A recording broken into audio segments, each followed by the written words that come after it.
அனைவருக்கும் வணக்கம். நான் உங்கள் முருகானந்தம், பெஸ்ட் அகாடமி பட்டுக்கோட்டையிலிருந்து. இது ஒரு மாற்றுத்திறனாளிகள், ஆதரவற்ற விதவைகள், முன்னாள் இராணுவத்தினர்கள், தாய் தந்தை இருவரையும் இழந்த குழந்தைகளுக்கான ஒரு இலவச போட்டி. இன்றைய திருக்குறள்: அகழ்வாரை தாங்கும் நிலம் போல தம்மை இகழ்வார் பொறுத்தல் தலை. தன்னை தோண்டுபவரையும் தாங்கு நிற்கின்ற பூமியைப் போல தன்னை இகழக்கூடிய நபர்களின் அறியாமை செயல்களை பொறுத்து கொள்ள வேண்டும் என்கிறார் தெய்வப்புலவர். இந்த அற்புதமான திருக்குறளோடு நம்ம இன்னைக்கு வீடியோக்குள்ளே போகலாம். டெஸ்ட் நம்பர் 559ற்கான விளக்கங்களை பார்க்கலாம். இப்போது சமீபத்தில் எஸ்சிடி எக்ஸாமோட ரிசல்ட் வந்திருக்கு. அப்புறமேல பிடி அசிஸ்டண்ட்டோட ரிசல்ட் வந்துருச்சு. சரிங்களா? அதற்கெல்லாம் தனித்தனியாக வீடியோ போடணும் தான் ஆசை, பட்டு டைம் இல்லாதனால போட முடியல. ஸோ இந்த டீட்டெயில்ஸ் எல்லாம் தெரிஞ்சு வச்சுக்கோங்க. ஓகே, இப்போ நம்ம வீடியோக்குள்ளே போகலாம். கொஷின் நம்பர் பாருங்கள். 1. திருவள்ளுவர் பொறுமையில் கீழ்கண்ட எதனை போல் இருக்க வேண்டும் என்கிறார். அதாவது இப்போது திருக்குறள்ங்கிறது ஜிகே அண்டு தமிழ் ரெண்டுலேயுமே சிலபஸில் இருக்கக்கூடியது திருக்குறள். இந்த திருக்குறள்ங்கிறது மிக முக்கியமான ஒரு சிலபஸ் டிஎன்பிஎஸ்சியை பொறுத்த வரைக்கும். ஆக திருக்குறள் சம்பந்தமாக எப்படியெல்லாம் கொஷின் கேட்கலாம் அப்படிங்கிறதுக்கு இந்த வீடியோவை நீங்கள் பயன்படுத்திக்கலாம். சரிங்களா? இந்த குறளில் இருந்து இப்படியெல்லாம் வினாக்கள் செட் பண்ண முடியுமா அப்படிங்கிறதையும் நீங்கள் தெரிஞ்சு வச்சுக்கலாம். ஓகேவா? அதே நேரத்தில் நீங்கள் ஏற்கனவே ப்ரிப்பேர் பண்ணியிருப்பீங்க. ஜஸ்ட் ஒரு நல்ல ரிவிஷனாகவும் இந்த வீடியோ இருக்கும். ஸோ கடைசி வரையும் ஸ்கிப் பண்ணாமல் பாருங்கள். வீடியோ பிடிச்சிருந்துச்சுன்னா நிச்சயமாக நீங்கள் லைக் பண்ணுங்கள், கமெண்ட் பண்ணுங்கள், ஷேர் பண்ணுங்கள். உறுதியாக சப்ஸ்கிரைப் பண்ணி வச்சுட்டு பெல் ஐக்கனை கிளிக் பண்ணி ஆல் கொடுத்து வச்சுங்க. அப்போ தான் நம்ம போடக்கூடிய வீடியோஸ் எல்லாமே உங்களுக்கு உடனுக்குடன் நோட்டிஃபிகேஷனில் காட்டும். சரிங்களா? ஓகே, இப்போது ஃபஸ்ட்டு கொஸ்டினை பாருங்கள். திருவள்ளுவர் பொறுமையில் கீழ்கண்ட எதனை போல் இருக்க வேண்டும் என்கிறார். திருவள்ளுவர் பொறுமையில் கீழ்கண்ட எதனை போல் இருக்க வேண்டும் என்கிறார். பூமியை போல். இப்போ நான் திருக்குறள் சொன்னேன் இல்லையா, அகழ்வாரை தாங்கும் நிலம் போல தம்மை இகழ்வார் பொறுத்தல் தலை அப்படி சொல்லிட்டு. சரிங்களா? அப்போ பூமியை போல். ஒன்றுக்கு ஆன்சர் பாம்பே. Question number 2. வரம்பு கடந்து ஒருவர் நமக்கு தீங்கு செய்தால் அதனை எவ்வாறு எதிர்கொள்ள வேண்டும் என்று தெய்வப்புலவர் குறிப்பிடுகிறார். சரிங்களா? அதற்கு ஒவ்வொன்றும் ஒவ்வொரு பொறையுடைமை அப்படிங்கிற அதிகாரத்தில் திருக்குறள் இருக்குது. பொறுத்தல் இறப்பினை என்றும் அதனை மறத்தல் அதனினும் நன்று. அந்த குறள்லேருந்து தான் கேட்டிருக்காங்க. பொறுத்தல் இறப்பினை என்றும். இறப்பினை அப்படிங்கிற பொருளுக்கு அளவு கடந்து என்பது பொருள். இறப்பினை என்றால் அளவு கடந்து, எல்லை மீறி நமக்கு ஒருத்தர் தீங்கு செஞ்சார் அப்படின்னா மீண்டும் நம்ம அவருக்கு ஒருபோதும் தீங்கு செய்யக்கூடாது. பொறுமையாக இருக்க வேண்டும். பொறுமையாக இருந்து அதனை மறந்து விட வேண்டும் அப்படின்னு சொல்கிறார். சரிங்களா? பொறுத்தல் இறப்பினை என்றும் அதனை மறத்தல் அதனினும் நன்று அப்படிங்கிறார். அடுத்தது, வறுமையில் மிக கொடிய வறுமை என திருவள்ளுவர் எதனை குறிப்பிடுகிறார் என்றால் இன்மையுள் இன்மை விருந்தொரால், வன்மையில் வன்மை மடவார் பொறை. விருந்தொரால் என்றால் விருந்தோரால் என்றால் வீட்டுக்கு வந்த விருந்தினர்களுக்கு ஒரு நல்ல உணவை கொடுத்து உபசரிக்க முடியாத நிலை இருக்கு இல்லையா, அதுதான் வறுமைகளுக்கெல்லாம் மிக கொடுமையான வறுமை என்கிறார். சரிங்களா? அப்போது வீட்டிற்கு வந்த விருந்தினரை உபசரிக்க இயலாத அளவில் வறுமையில் இருப்பது தான் உண்மையிலேயே ஒருவன் வறுமையில் இருக்கிறான் அப்படின்னு அர்த்தம். இதுதான் மிக கொடுமையான வறுமை. Question number 4. வலிமைகளுள் தலை சிறந்த வலிமையாக திருவள்ளுவர் குறிப்பிடுவது எதனை? சரிங்களா? அதாவது இன்மையுள் இன்மை விருந்தொரால், வன்மையுள் வன்மை என்றால் வலிமை என்பது பொருள். வன்மை என்றால் வலிமை.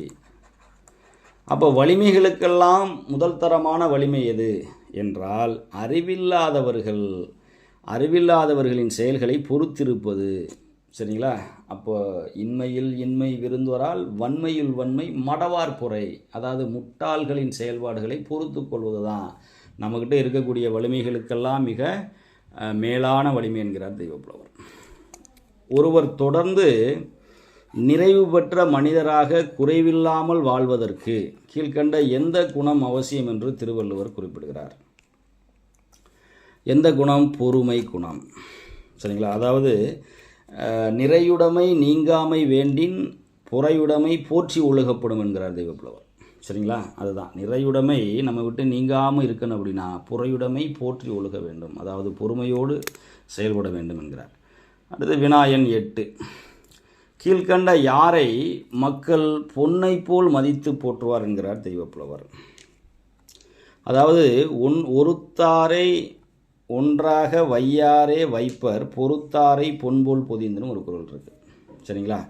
அப்போ யாரை பொன்னை போல் பொதிந்து பாதுகாப்பார்கள் மக்கள் என்றால் பொறுமை குணம் கொண்டவர்களை. பொறுமை குணம் கொண்டவர்களை. சரிங்களா? அதாவது ஒருத்தாரை ஒரு நாளே இன்பம், தண்டித்தவருக்கு ஒரு நாள் மட்டும்தான் இன்பம். ஆனால் அதை பொறுத்து கொண்டவருக்கு இந்த உலகம் வழிமுறை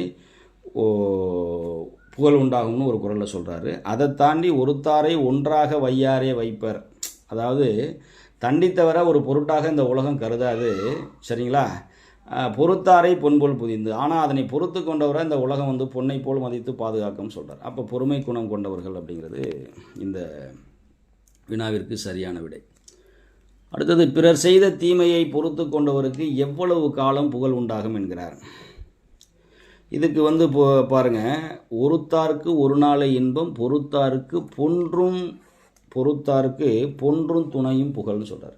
அதாவது தண்டித்தவருக்கு ஒரு நாள் தான் இன்பம் கிடைக்கும், அதை பொறுத்து கொண்டவருக்கு உலகம் அழியும் முறை இன்பம் உண்டாகும் அப்படின்றாரு. ஏற்கனவே நான் சொன்னேன். அப்போ உலகம் உள்ளவரை அழியும் முறைங்கிறது தான் இதற்கு சரியான விடை. தகுதி இல்லாதவற்றை தனக்கு பிறர் செய்கின்ற பொழுது அதை எவ்வாறு எதிர்கொள்வது என்று தெய்வப்புலவர் குறிப்பிடுகிறார். அதாவது திறனல்ல தற்பிறர் செய்யினும் நோனொந்து அறநல்ல செய்யாமை நன்று என்கிறார் தெய்வப்புலவர். அப்போ தகுதி அல்லாதவற்றை நமக்கு பிறர் செய்தால், சரிங்களா, நோனொந்து அறநல்ல செய்யாமை, அதற்காக நம்ம மனம் வருந்தி அவருக்கு நாமும் தீங்கு செய்யாமல் இருப்பது தான் சிறந்ததுன்னு சொல்கிறார். அப்போ பதிலுக்கு அவருக்கு அறம் அல்லாத செயல்களை நாம் செய்யாமல் இருப்பது அப்படிங்கிறது ஆன்சர். ஸோ பாம்பே. அடுத்தது 9வது, துறவியைப் போல தூய்மை உடையவர் யார் என்று தெய்வப்புலவர் குறிப்பிடுகிறார். துறவியைப் போல, துறந்தாரின் தூய்மை உடையர் இறந்தார்வாய் இன்னாச்சொல் நோக்கியிருப்பவன்றார். சரிங்களா?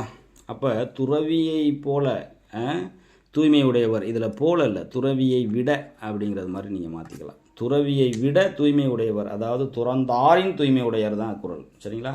அப்போ துறவியை விட மேலானவர் யார்? பொறுமை குணம் கொண்டவர். சரிங்களா? எல்லை மீறி நடப்பவரின் பேச்சுக்களை பொறுத்து கொள்பவர் எவரோ அவர் தான் துறவியை விட உயர்வானவர், தூய்மையானவர் என்கிறார் தெய்வப்புலவர். அதாவது துறந்தாரின் தூய்மை உடையர் இறந்தார்வாய் இன்னாச்சொல் நோக்கியிருப்பவர். அடுத்தது 10, உண்ணா நோன்பு. இதில் முதலிடம் பிடிப்பவர் யார் அப்படின்னு கேட்டிருக்காங்க. சரிங்களா? இந்த 3 சொல்லியிருக்காங்க. உண்ணா நோன்பு மேற்கொள்பவர், அப்புறமேல பிறர் கூறும் இழிவான சொற்களை பொறுத்து கொள்பவர். சரிங்களா? அப்புறமேல முயற்சி உடையவர். ஓகேவா? இதில் யார் முதலிடம் பிடிப்பவர் அப்படின்னு சொன்னால், உண்ணாது நோற்பார் பெரியர், பிறர் சொல்லும் இன்னாச்சொல் நோற்பாரின் பின் அப்படிங்கிறார். சரிங்களா? அதாவது பிறர் கூறக்கூடிய கடுஞ்சொற்களை எவன் ஒருவன் பொறுத்து கொள்கிறானோ அவன்தான் உண்ணாமல் நோன்பு இருக்கின்ற பெரியோர்களை விட, சரிங்களா, முனிவர்களை விட உயர்ந்தவன் அப்படிங்கிறார். அந்த வகையில் யார் முதல்ல வர்றது? பொறுமை உடையவர். சரிங்களா? பிறர் கூறும் இழிவான சொற்களை பொறுத்து கொள்பவர். அப்போ சிங்கிறது தான் ஆன்சர். ஓகேவா? அதில் ஃபஸ்ட்டு வர்றது யார்? சி. அதாவது சின்னா அதில் ரெண்டாவது பாயிண்ட் தான் சரி. பிறர் கூறும் இழிவான சொற்களை பொறுத்து கொள்பவர். சரிங்களா? அது சி ஆப்ஷனில் இருக்குது. ஓகே. அடுத்தது மேத்ஸுக்கு வந்துட்டோம். சரிங்களா? இதில் ஒரு வகுப்பில் 35 மாணவர்கள் உள்ளனர். ஒரு வகுப்பில் 35 மாணவர்கள் உள்ளனர். அவர்களில் 7 பேர் பள்ளிக்கு வரவில்லை. பள்ளிக்கு வராத மாணவர்கள் எத்தனை சதவீதம்னு கேட்குறாங்க. அப்போ 35ல் 7ங்கிறது எத்தனை சதவீதம்? இதை அடிச்சிங்கன்னா 7×5 35, 20×5 100, இதை அடிபட்டு போயிடும். அப்போ எத்தனை ஆச்சு? 20%. சரிங்களா? பர்சன்டேஜ் இங்கே பாருங்கள், 35ல் 7ங்கிறது எத்தனை பர்சன்டேஜ்னா 3.5ங்கிறது 10%. சரிங்களா? அப்போ 7ங்கிறது 20%. இதெல்லாம் பார்த்தோன்னே நமக்கு தெரியும். சரி, அடுத்தது கொஸ்டின் நம்பர் 12. ராசு என்பவர் கணிப்பொறி பாடப்பிரிவில் 75க்கு 62 மதிப்பெண் பெற்றிருந்தார் மற்றும் கணித பாடத்தில் 80க்கு 65 மதிப்பெண்கள் பெற்றிருக்கிறார் எனில் அவர் அதிக மதிப்பெண் பெற்ற பாடத்தில் எடுத்த மதிப்பெண் சதவீதம் எவ்வளவு? இங்கே பாருங்கள், இது மொத்த மார்க்கு 75க்கு 62 எடுத்திருக்கார். சரிங்களா? இது 80, 5 மார்க்கு கூட போகுது. ஆனால் எடுத்த மதிப்பெண் 3 தான் கூட எடுத்திருக்கார். அப்போ 75க்கு 62 மதிப்பெண் தான் அதிக மதிப்பெண். 75க்கு 62 இல்லைன்னா ரெண்டுக்குமே பர்சன்டேஜ் பார்த்து எது அதிகமாக இருக்கோ அதை போட்டுக்கணும். சரிங்களா? 75க்கு 65 × 100. இதை அடிச்சிங்கன்னா 15 5, இது 25, இது 3 5, இது 4 5. ஓகேவா? 4 6 24, 4 2 8, 248 டிவைடட் பை 3. இதை அடிச்சிங்கன்னா 8 3 24. சரிங்களா? 8ல் எத்தனை 3 இருக்குது? 2 3 6. மிச்சம் எத்தனை இருக்குங்க? மிச்சம் 2 இருக்குது. 20 புள்ளி வச்சிங்க, 0 போட்டுங்க. 6 3 18. ஸோ 82.6 அப்படிங்கிறதான் ஆன்சராக இருக்குது. 82.6 என்ன? சி. ஓகே, அடுத்த கொஸ்டின் பாருங்கள். ராணியின் வருடாந்திர வருமானம் 1,44,000 ரூபாய். அவள் மாதம் ரூபாய் 1200 சேமிக்கிறாள் என்றால் அவளுடைய மாதம் செலவழிக்கும் சதவீதம் எவ்வளவு? அவளுடைய மாதம் செலவழிக்கும், அதாவது ராணியின் வருடாந்திர வருமானம் 1,44,000. அவள் மாதம் 12,000, அதாவது 1200 ரூபா சேமிக்கிறாள். சரிங்களா? எனில் அவருடைய மாதம் செலவழிக்கும் சதவீதம் எவ்வளோன்னு கேட்குறாள். ஒரு மாதத்துக்கு செலவழித்தது எவ்வளவு பார்த்தீங்க? ஒரு மாதத்துக்கு 1200 அப்படின்னா 12 மாதத்துக்கு எவ்வளவு? 12 12 144. சரிங்களா? 2 பக்கத்தில் செய்வோம். 14,400 ரூபா. 14,400 ரூபாங்கிறது என்னாச்சு? 14,400 இதில் 10%. சரிங்களா? அப்போ 10% என்ன பண்ணுறாப்புல? 10% செலவழிக்கிறாப்புல இல்லையா? இப்போ 10% செலவழித்தா மீதி எத்தனை சதவீதம் என்ன கேட்குறாங்க? செலவழிக்கும் சதவீதம். சரிங்களா? ராணியின் வருடாந்திர வருமானம் 1,44,000. கணக்கில் எதுவும் குளறுபடி இருக்கா? மாதம் 1200 சேமிக்கிறாள் எனில் அவருடைய மாதம் செலவழிக்கும் சதவீதம் எவ்வளவு? ஓகே, இப்போ மாதம் ஒரு மாதத்துக்கு எவ்வளவு செலவழிக்கிறாங்க சதவீதம் அப்படின்னு சொல்லி பார்த்தோம்னா எத்தனை சதவீதம்? மொத்தம் 10% டோட்டலாக செலவிட்டுறாப்புல. சரிங்களா? 10% டோட்டலாக செலவு பண்ணிட்டாப்புலனா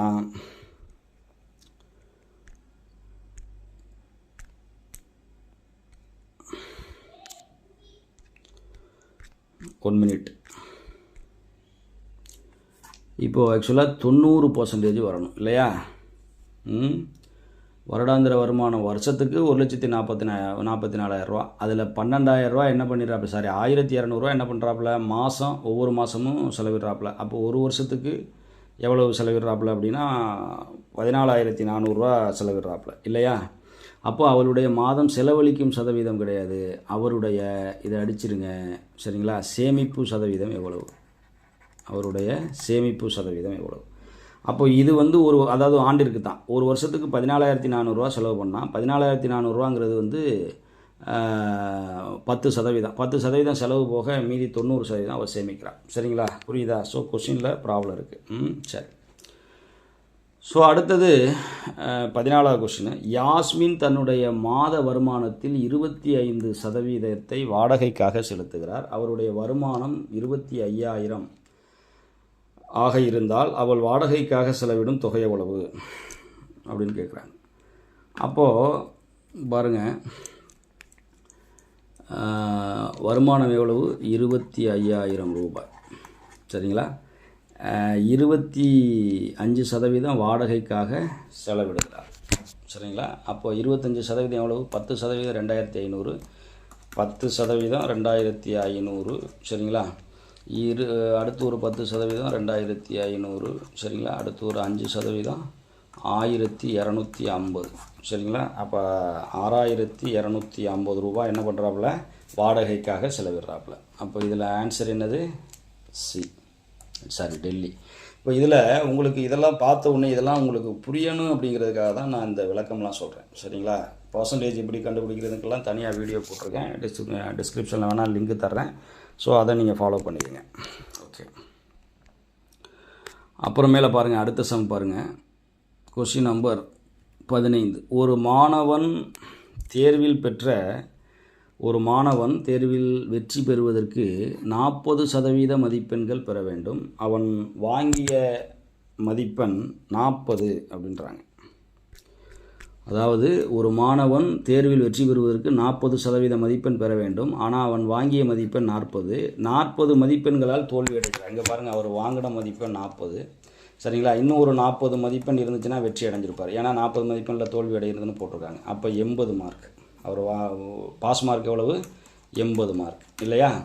அப்போது 40% பாஸ் மார்க்குன்றான். அப்போ அதை மார்க்கில் சொன்னால் 80. ஸோ 40% வந்து 80 அப்படின்னா நமக்கு சரிங்களா 100% எவ்வளவு? 100% எவ்வளவு அப்படின்னா 40 எதால் பெருக்குனா 100 வரும்? 2.5ஆல் பெருக்குனா வரும். அப்போ இதையும் 2.5ஆல் பெருக்குங்க, 160, 200 வந்துடும். சரிங்களா? எப்படி வேணாலும் நீங்கள் சிம்பிளிஃபை பண்ணி போட்டுக்கலாம். அப்போது அதிகபட்ச மதிப்பெண் எவ்வளோ அந்த தேர்வுக்கு? ஆன்சரு ஏ, 200. ஓகேவா? ரைட். அப்புறம் மேலே பாருங்கள், அடுத்த கொஷினு 20% அமிலம்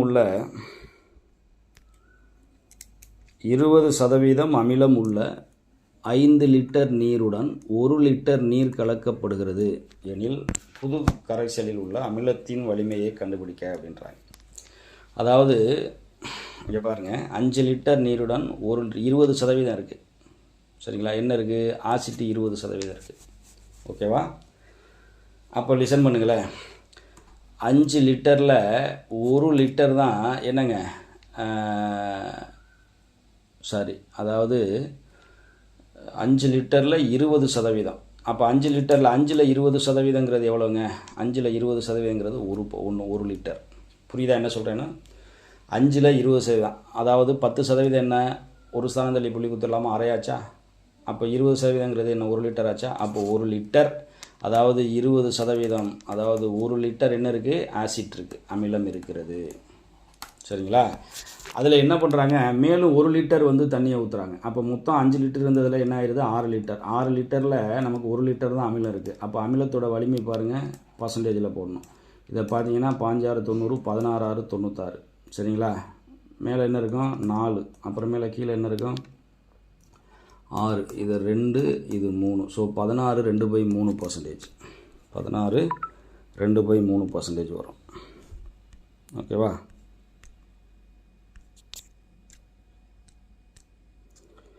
ஓகே. அடுத்தது பாருங்கள், எழுத்து வழக்கில் அமைந்துள்ள வாக்கியத்தை கண்டறிக அப்படின்றாங்க. மலர்களை கோத்தான், பரிசு வந்துருச்சு, உசுறு பற்றி கவலை இல்லை, அண்ணா கயிறு அருந்துருச்சு. ஸோ மலர்களை கோத்தான். கோர்த்தான் என்பது பேச்சு வழக்கு, கோத்தான் என்பது தான் எழுத்து வழக்கு. ஓகேங்களா? ஓகே. அடுத்து பாருங்கள், 18வது. ஒரு டீயின் விலை 6% வீழ்ச்சியுற்றால் நுகர்வோர் செலவை அதிகரிக்காமல் எத்தனை சதவீத தேவையை அதிகரிக்க முடியும் அப்படின்னு கேட்குறாங்க. சரிங்களா? இதற்கு வந்து ஒரு ஃபார்முலா இருக்குது. சரிங்களா? எத்தனை வீழ்ச்சி விடுது அப்படின்னா என்ன பண்ணணும்னா, 6/100 - R × 100. இதுதான் அந்த ஃபார்முலா. ஸோ 6% வீழ்ச்சி வருது, 6%. 100ல் 6 போக 94 × 100. சரிங்களா? இதை நம்ம சிம்பிளிஃபை பண்ண போகிறோம். சிம்பிளிஃபை பண்ணால் அங்கே பாருங்கள், 4 2 8 7 2 14. இது 52. 6 5 30, 300/47. இதை அடிச்சிங்கன்னா என்ன வரும் பாருங்கள், 6 4 24 வருமா? 6 4 24, 6 4 24, 240, 6 7 42. ஸோ எவ்வளோ வருது? 282 வருது. மீதி எத்தனை இருக்குது? 18 கீழே 47. இப்போ 18 40 எங்கே இருக்குது? சீல இருக்குது. ஓகேவா? ரைட். 1 மினிட்.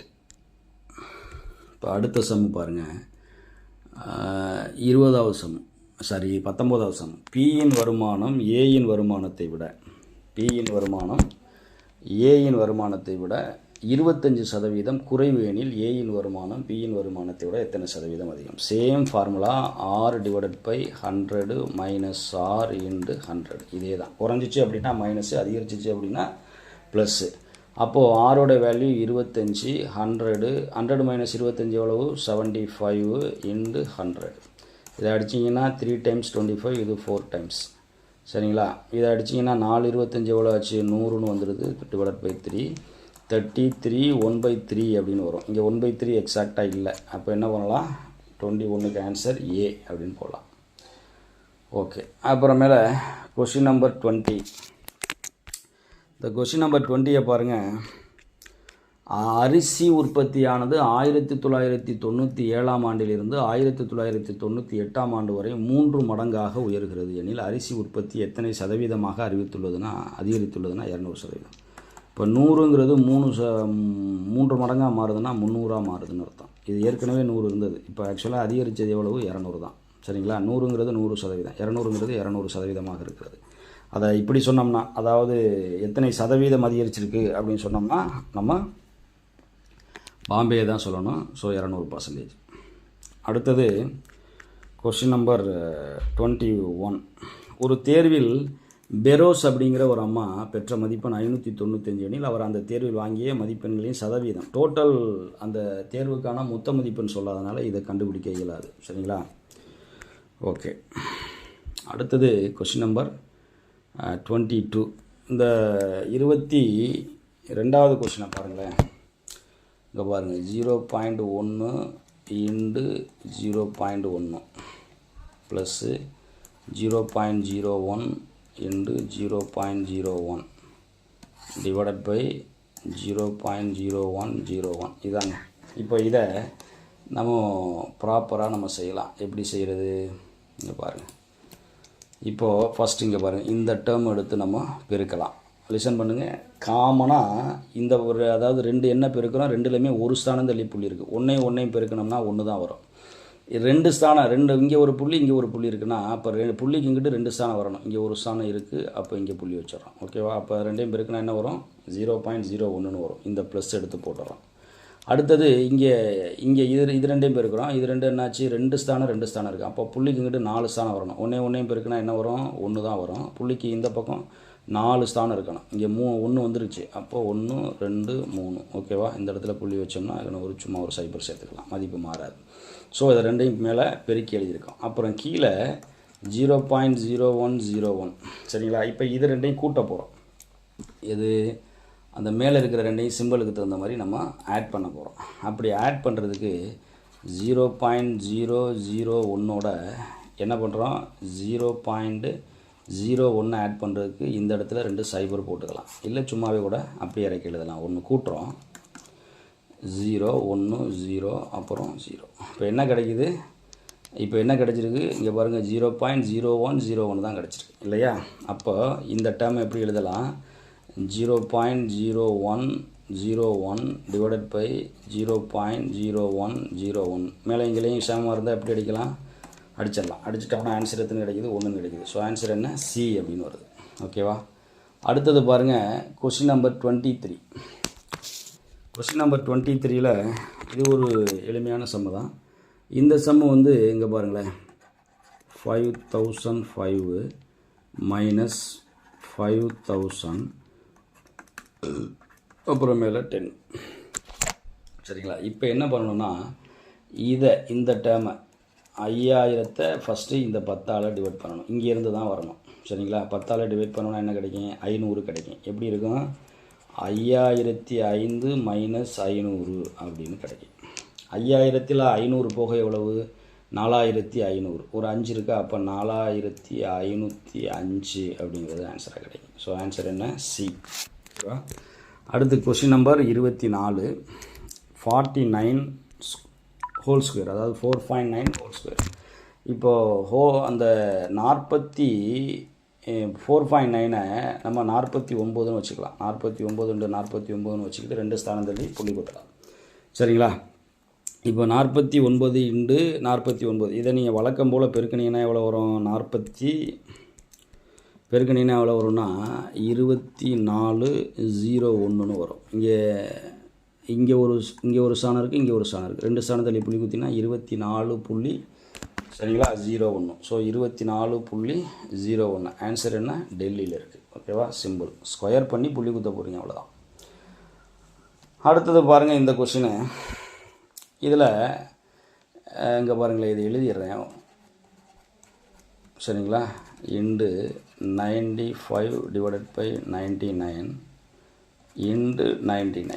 இதில் என்ன பண்ணணும் அப்படின்னா இங்கே பாருங்கள், நீங்கள் இந்த 2 இடத்துல இருக்கு இல்லையா, 2 இடத்துல 99 இருக்குது, அதில் ஒரு நம்பரை எடுத்து எழுதிக்கங்க. சரிங்களா, 99 ஒரு தடவை எழுதிக்கங்க. எழுதிட்டு இங்கே பாருங்கள், இந்த இருக்கிற நம்பரில் கொடுக்கப்பட்ட எண்களில் எதில் அதிக டிஜிட் இருக்குதுன்னு பாருங்கள். இதில் தான் அதிக டிஜிட் இருக்குது. அதிக டிஜிட் எத்தனைன்னு பாருங்கள், 4. அப்போ இந்த 4 சைபர் இந்த பக்கத்தில் சேர்த்துருங்க. சரிங்களா, புரியுதா என்ன சொல்கிறேன்னு? அப்புறமேல இந்த டிவிஷனில் கொடுத்துருக்காங்க இல்லையா, இதை பெருசுலேருந்து சின்னத்தை கழிச்சிருங்க. 99ல் 5 போக எத்தனுங்க, 99ல் 5 போக 4. சரிங்களா, அந்த 4 இதிலேருந்து லெஸ் பண்ணிட்டீங்கன்னா ஆன்சர் வந்துடும். சரிங்களா, இப்போ என்ன இது எவ்வளவு, 9,90,000. சரிங்களா, அப்போ என்ன கிடைக்கும் நமக்கு, 4 மட்டும் லெஸ் பண்ணோம்னா 9,89,996 அப்படின்னு கிடைக்கும். என்ன பண்ணியிருக்கேன் பாருங்கள், எந்த நம்பரு 2 இடத்துல இருக்கோ அந்த நம்பரை எடுத்து எழுதிக்கிட்டேன் ஒரே ஒரு தடவை. எந்த நம்பர் அதிக டிஜிட்டாக இருக்கோ அந்த எத்தனை டிஜிட் இருக்கோ அத்தனை டிஜிட்டை நான் ரைட் சைடு அந்த நம்பருக்கு பக்கத்தில் எழுதிக்கிட்டேன். இந்த வகுத்தில் இருக்கிறத பெரிய நம்பர்லேருந்து சின்ன நம்பரை கழிச்சிட்டு வந்தால் ஆன்சர் வந்துடுது. ஸோ 9899 அப்புறம் 96, 989996. சரிங்களா, அப்போது இது ஆன்சரு ஏ, 27க்கு ஆன்சர் ஏ. சரிங்களா, ஓகே. அப்புறமேல அடுத்தது 26 பாருங்கள். 26 பார்த்தீங்கன்னா இதில் என்ன பண்ணியிருக்காங்கன்னு பாருங்கள். இதை எடுத்து நான் எழுதிடுறேன்.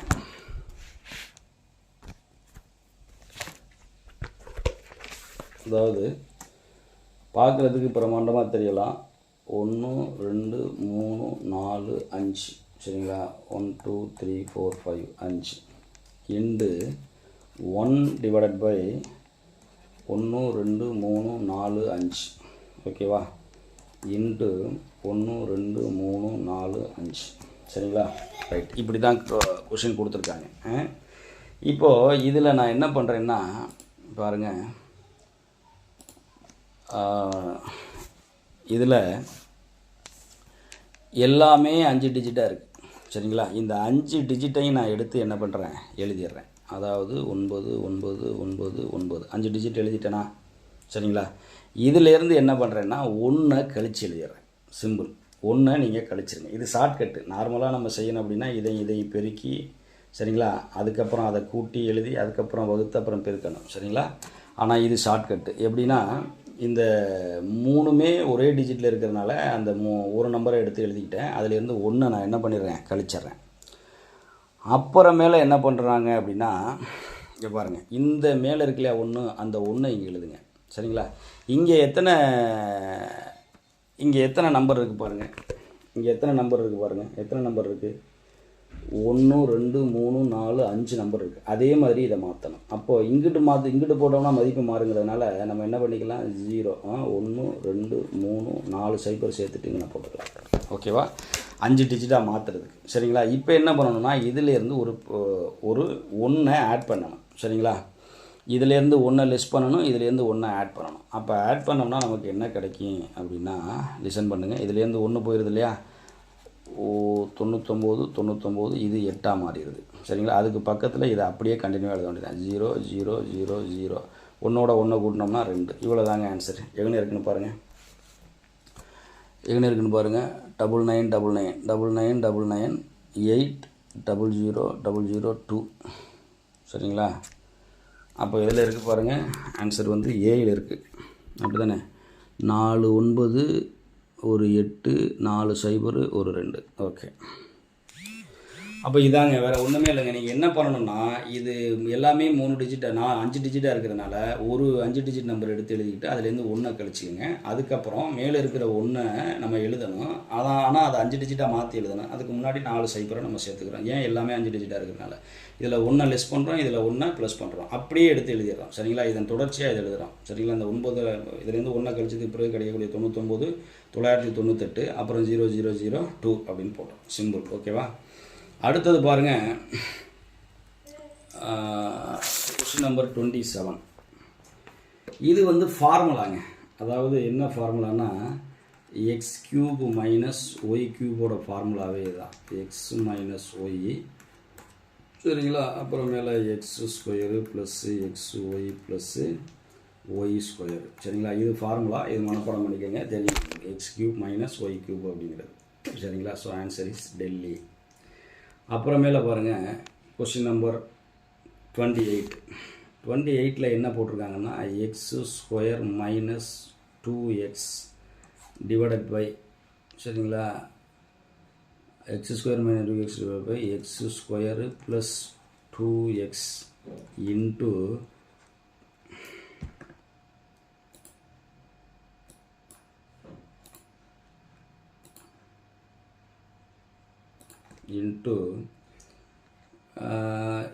என்ன பண்ணியிருக்காங்க பாருங்கள், 3x + 6 டிவைடட் பை x - 2.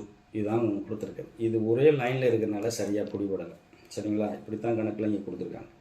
இப்போ நம்ம என்ன பண்ணுறோம் அப்படின்னா, இதை வெளியில் எடுக்கிறோம். இந்த பாருங்கள் x² இருக்குல்ல, இதில் எக்ஸை வெளியில் எடுத்துட்டோம்னா என்ன வரலாம், இங்கே ஒரு x - 2 அப்படின்னு வருமா. இதை பெருக்கி பாருங்கள், x² - 2x தானே கிடைக்கிது. ஸோ எக்ஸை வெளியில் எடுத்துருக்கோம். அப்புறமேல பாருங்கள், இதில் ஒரு எக்ஸை வெளியில் எடுங்க, எக்ஸு, சரிங்களா, இங்கே ஒரு எக்ஸு +2, சரிங்களா. இதை பெருக்கி பாருங்கள், x² + 2x தான் வரும். அப்போ வெளியில் எடுத்துருக்கோம். அதுக்கப்புறம் பாருங்கள், இதில் எக்ஸு காமனாக இருக்குது, எக்ஸை வெளியில் எடுத்துட்டோம்னா, சரிங்களா, 3 இருக்கு இல்லையா, 3யை வந்து நம்ம காமனாக எடுத்துக்கிட்டோம்னா 3, சரிங்களா, 3x + 2 அப்படின்னு வரும் இல்லையா. இந்த காமனாக எடுக்கின்ற பொழுது எப்படி, இங்கே பாருங்கள், 3x + 2 அப்படின்னு எடுத்துக்கலாம். எப்படி, 3 × x 3x, சரிங்களா, 3 × 2 6 + 6 அப்படின்னு வந்துடுமா. 3யை மட்டும் காமனாக எடுத்துக்கலாம். இதை வந்து ஒன்றும் பண்ண முடியாது, x - 2 அப்படி எடுத்துக்கங்க. சரிங்களா. இப்போ என்ன பண்ணுங்க, இப்போ பாருங்கள், இது x - 2, x × x - 2, x × x + 2 cancel ஆகிடுது. இது x + 2, x - 2 கேன்சல் ஆகிடுது. மிச்சம் என்ன இருக்குது, 3 மட்டும்தான் இருக்குது. அப்போ ஆன்சர் என்ன, பாம்பே அப்படி சொல்லி. இது வெளியில் எடுக்கிறது, இதுக்கு ப்ராக்டிஸ் பண்ணிக்கோங்க. ஓகே. அப்புறமேல இந்த கொஸ்டின் நம்பர் 29. இது பாருங்கள், இதுக்கு என்ன வேல்யூ, 4, சரிங்களா. இதோட ஆட் பண்ணோம்னா 25, அதுக்கு ரூட் எடுத்தோம்னா 5, அப்புறம் இதோட ஆட் பண்ணோம்னா 36, இதுக்கு ரூட் எடுத்தோம்னா 6000. ஸோ 6 இதோட ஆட் பண்ணோம்னா என்ன ஆயிரும், 25, இதுக்கு ரூட் எடுத்தோம்னா என்ன வரும், 5 வரும். So answer is a. இது ரொம்பவே சிம்பிளான சம்மம். சரிங்களா. ரைட். அடுத்து, கத்தும் குயிலோசை சற்றே வந்து காதில் பட வேணும். பாரதியார் சொல்லியிருக்காரு. வலு அமைதி என்ன, வலு அமைதி என்றால் என்ன, முதல்ல இலக்கணப்படி பிழையாக இருக்கும், ஆனால் இலக்கண ஆசிரியர்களால் ஏற்றுக்கொள்ளப்பட்டது, அவ்வளோதான் வலு அமைதி. சரிங்களா. அப்போ கத்தும் குயிலோசை, குயில் வந்து கூவும், கத்தாது. அப்போ குயில் கூவக்கூடியதை கத்தும் என்று சொன்னால் அது மரபு வலு. அப்போ இது என்ன, ஆனால் இதை ஏற்றுக்கிறோம். அப்போ இது என்ன வலு அமைதி, மரபு வலு அமைதி. Okay, answer C. அடுத்து, வலுவு சொல்லை திருத்தி எழுதுக. இதில் தலை அணி, தலை காணி, தலை அணை, சரிங்களா, தலை அணை. ஓகே, தலை அணை தான் சரி. இப்போது 33வது கொஸ்டினில்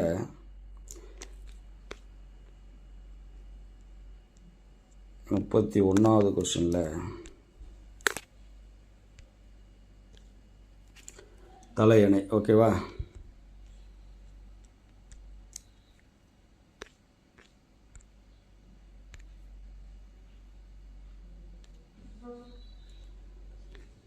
ஓகே. அடுத்து பாருங்கள், வலுவு சொல்லற்ற தொடர் எது அப்படின்னு கேட்குறாங்க. வலுவு சொல்லற்ற தொடர் எது,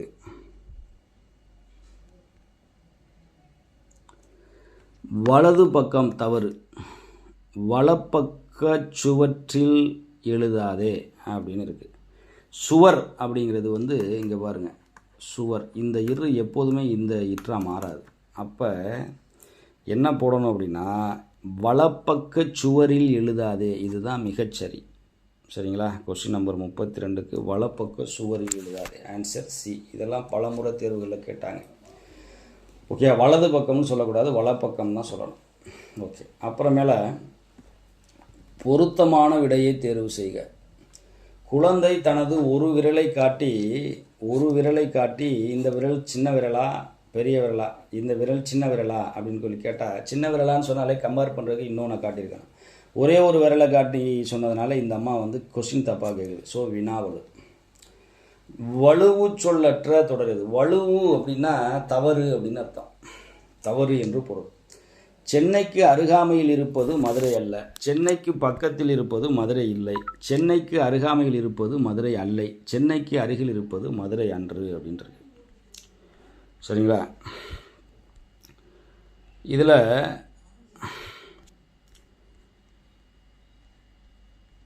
இங்கே பாருங்களேன், இதில் நம்ம சில விஷயங்களை சற்று, ஏன்னா ஒன்றுக்கு மேற்பட்ட ஆப்ஷன் வந்து கிட்டத்தட்ட இங்கே பாருங்கள், சென்னைக்கு அருகாமையில் இருப்பது மதுரை அல்ல, இதில் அல்ல அப்படின்னு சொன்னால் அது சரின்னு நம்ம சொல்லியிருப்போம், அல்லைங்கிறதுனால நம்ம விட்டுட்டோம்.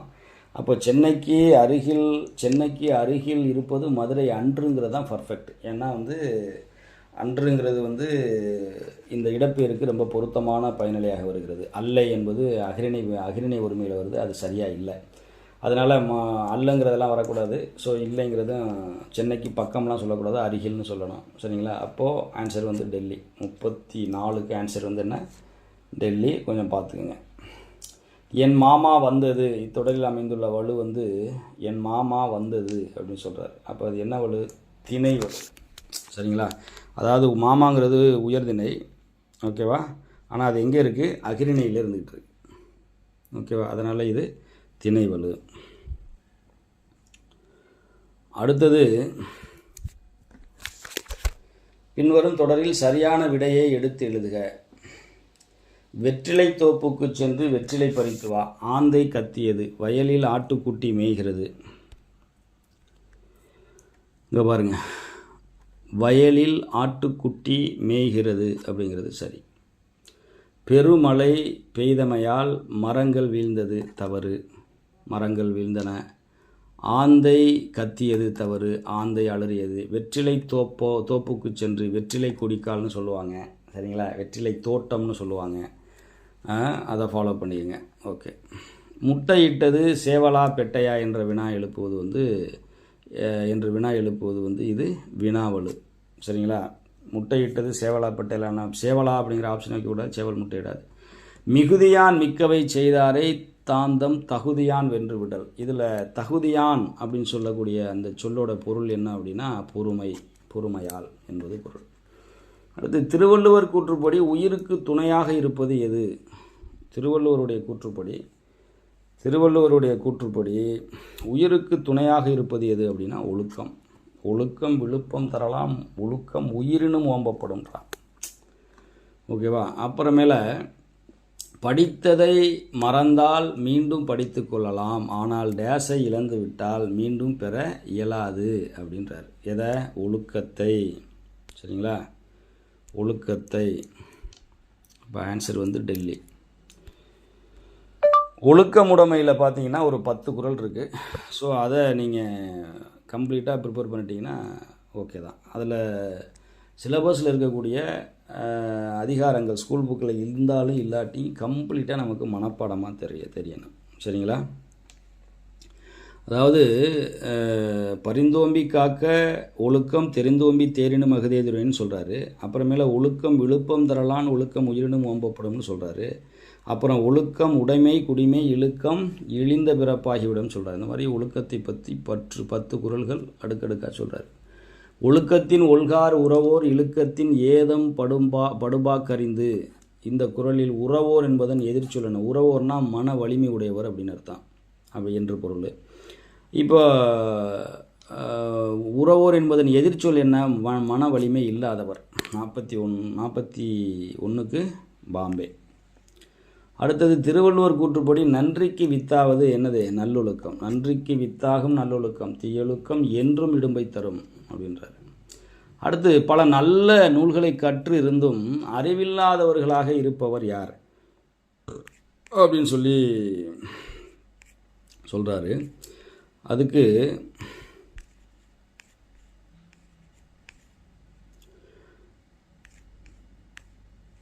இந்த பாருங்க, உலகத்தோடு ஒட்ட ஒழுகல் பலகற்றும் கல்லார் அறிவிலாதார் அப்படின்றார். உலகத்தோடு ஒட்ட ஒழுகல் பலகற்றும் கல்லார் அறிவிலாதார். பல நூல்களை கற்றிருந்தாலும் அதனால் ஒன்றும் பயன் இல்லாமல் அறிவில்லாதவங்களாக திகழ்வாங்க சில பேர். யார் அப்படின்னா அறிவில் சிறந்த உயர்ந்தவர்களோடு இணக்கமாக வாழாதவர்கள். இதுதான் ஆன்சர். சரிங்களா? யாரெல்லாம் அறிவில் சிறந்த உயர்ந்தவர்களோடு இணக்கமாக வாழவில்லையோ அவங்கெல்லாம் நிறையா நூல்களை படிச்சிருந்தாலும் அது வேஸ்ட்டு அப்படின்றார். சரிங்களா? அப்போது 43வது வினா அப்படி சொல்லி பார்த்தோம்னா அதற்கான ஆன்சர் வந்து உங்களுக்கு ஏ. ஓகே, அடுத்தது